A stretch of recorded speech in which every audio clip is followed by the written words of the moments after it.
C'est une image impensable. Une jeune fille la jambe dans une attelle. Tout ça à cause de sa tenue vestimentaire. Le 23 septembre dernier, Laurie est victime d'une agression sexiste en plein centre-ville de Mulhouse. Ça fait toujours bizarre de revenir là. Hein. Ouais, c'est vrai, j'avoue. J'espère qu'on le recroisera pas, quoi. On était toutes les deux à Mulhouse, j'étais habillée en short et un homme s'est permis de me faire une réflexion sur ma tenue en me disant « habille-toi plus court la prochaine fois ». Et je lui ai répondu que ça ne le regardait pas, quoi, de ma manière de m'habiller. Ça aurait pu s'arrêter là, mais l'agresseur, un jeune homme de 18 ans, les suit jusqu'à cet arrêt de tramway. Et tout dégénère. Il a commencé à agresser Laurie, il a commencé à l'insulter en fait. Et après, il m'a pris par la gorge à ce moment-là et il m'a étranglée pendant une dizaine de secondes. Le premier réflexe que j'ai eu, j'avais une bouteille d'ice tea en main. Je l'ai ouverte et je lui ai jeté le contenu de la bouteille sur son épaule pour qu'il la lâche, donc il l'a lâchée. Et à ce moment-là, il m'a attrapée par le bras et en fait, il m'a donné un coup de pied dans la cheville pour que je tombe. C'est à ce moment-là où je suis tombée sur le genou et je me suis fait mal. Ça nous a mis en colère parce qu'en 2020, c'est pas normal qu'en tant que femme, on se fasse agresser parce qu'on porte une jupe ou un short ou peu importe en fait.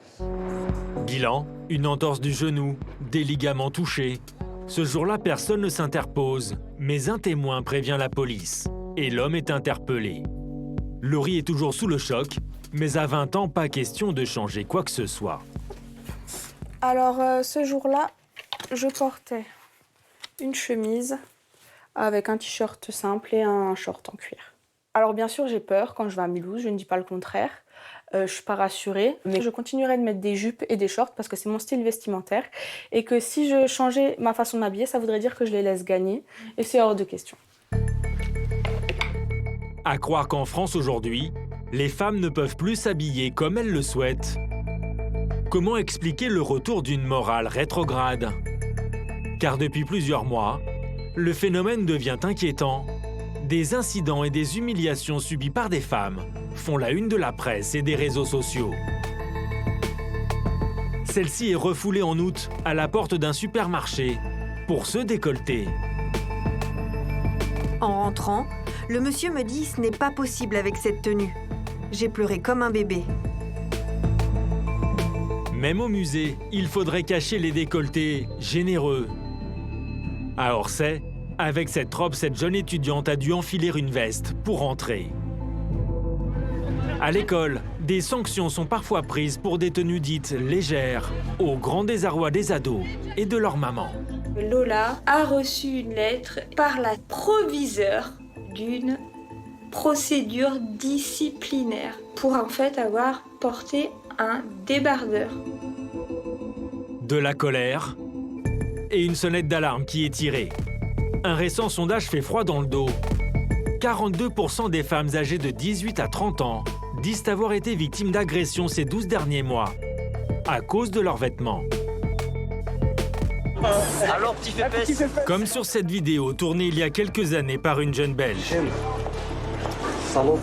Parce qu'elle est en robe, des hommes tiennent ses propos inadmissibles dans la rue. Mais vous allez le voir, rien n'a changé. Ces dérives gagnent tous les milieux, même les plus inattendus. Sur celui-là pour le coton, tu vois. Océane en a fait les frais. Je me dis que pour printemps-été, tu vois, ça pourrait être pas mal. À 21 ans, elle est styliste. Elle baigne dans le monde de la culture, synonyme d'ouverture d'esprit. Le croquis que là, on avait utilisé pour... Et du beau. Je pense que ça pourrait être pas mal à la rigueur. Ça fait vraiment l'idée et l'image de la femme fatale, tu vois. La laisser ouverte comme ça, avec une petite veste, effectivement, ouais, qui lui tombe vraiment comme ça, tu vois. Je pense que ça pourrait faire pas mal. Peut-être on voit mon corps, peut-être que c'est dénudé, mais en attendant, je m'assume. Pour elle, l'affront est arrivé au musée du Louvre. En juillet dernier, elle voulait visiter. Les gardiens lui barrent le passage. Comme vous voyez, on est au Louvre, d'accord? Regardez ma tenue. Avec ma fille, elle pas fort. Hop. Et ces personnes-là, ils me disent clairement que je ne peux pas rentrer avec ma tenue et que du coup, je dois acheter un pull. Donc on attend pour savoir si je peux rentrer avec ma tenue. Franchement, elle était tout à fait normale. Hein. D'accord. On est d'accord. Je suis là avec mon petit chemisier et on fait polémique, je ne peux pas rentrer. Je me suis vraiment sentie mal, j'ai vraiment senti l'injustice et pour moi ce n'était pas possible de juste partir. Donc je voulais vraiment dénoncer la chose, donc c'est pour ça que j'ai sorti mon téléphone. C'est pour ça aussi que j'ai voulu une explication parce que de base en fait la dame ne m'avait pas expliqué pourquoi et qu'est-ce qui n'allait pas dans ma tenue. Donc, tout le monde rentre. Hein. Elle n'aura pas plus d'explications. Elle est obligée de se couvrir pour entrer. Bon, bah du coup, Dire que c'est bon. Voilà, vous c'est pouvez bon. rentrer. Voilà. Je peux rentrer. On va juste mettre le châle sur mes épaules et dénoncer ça parce que vraiment, c'est pas cool. Hein. C'est vraiment pas cool. Je compte sur vous. Je vous aime. Alors y a-t-il une tenue adéquate pour aller au musée, dont beaucoup d'œuvres sont pourtant dénudées? Nous avons consulté le règlement intérieur. Il est interdit d'être en maillot de bain, nu, torse nu ou pieds nus. Ce n'était pas le cas d'Océane. Nous avons contacté la direction, bien embêtée. Elle estime à demi-mot qu'il y a pu avoir un excès de zèle. Il y a eu un incident. Elle aurait dû rentrer directement. Notre règlement, il est juste. Ce qu'il faut, c'est qu'on l'applique correctement. C'est ça, notre règlement, il est juste. Non, on va pas changer notre règlement. Affaire classée donc. Eh bien, pas pour Océane. Elle est revenue au Louvre. Et cette fois, c'est bien pour provoquer, afin d'interpeller les consciences. Si s'habiller librement est un combat, pas question que les femmes perdent. Je suis pas venue toute seule, je suis venue avec mon armée. Et toutes ces personnes qui sont derrière moi, qui me suivent, c'est parce qu'ils sont d'accord. Ils sont d'accord et eux aussi sont là parce qu'ils ne trouvent pas ça normal. Ils trouvent pas ça normal qu'aujourd'hui, on doit avoir des contraintes sur la tenue vestimentaire, surtout pour une femme, pour pouvoir rentrer dans un lieu magique. Océane a peur de voir le puritanisme faire son grand retour.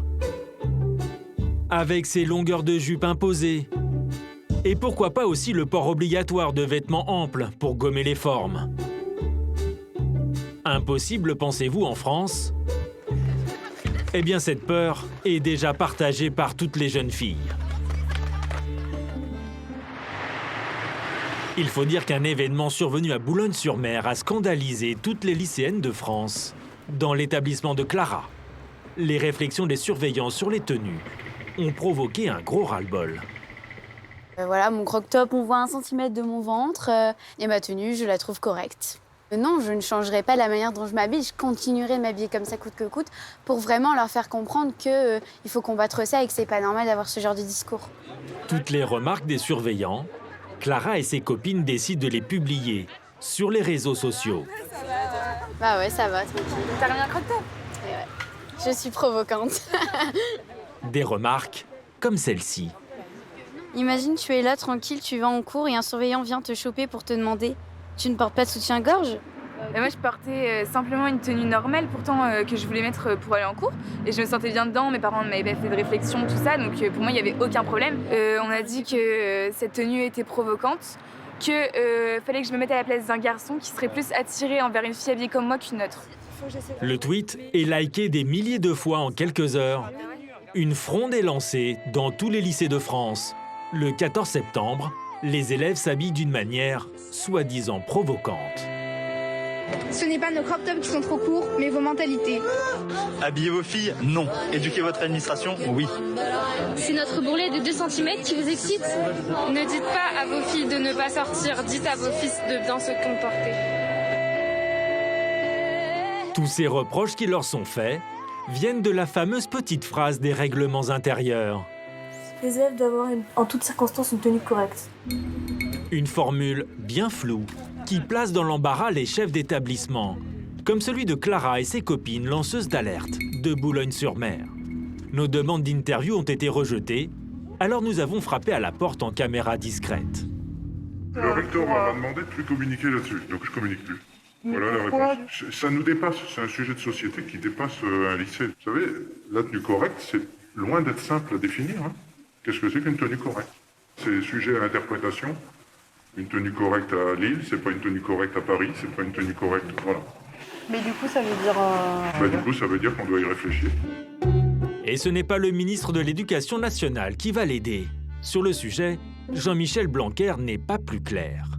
L'école n'est pas un lieu comme les autres. Vous n'allez pas à l'école comme vous allez à la plage ou comme vous allez en boîte de nuit. Vous allez à l'école dans une tenue correcte.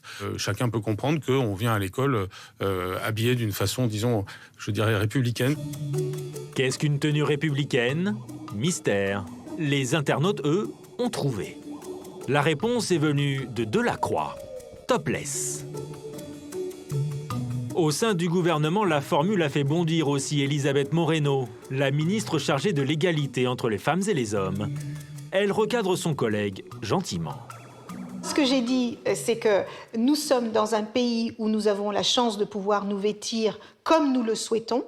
Et pour les femmes en particulier, nous savons que c'est une bataille qui a été gagnée de haute lutte et que, par conséquent, elle n'a pas de prix. Et interdire aux jeunes filles de s'habiller d'une manière ou d'une autre, c'est quelque part grignoter un peu sur ce droit.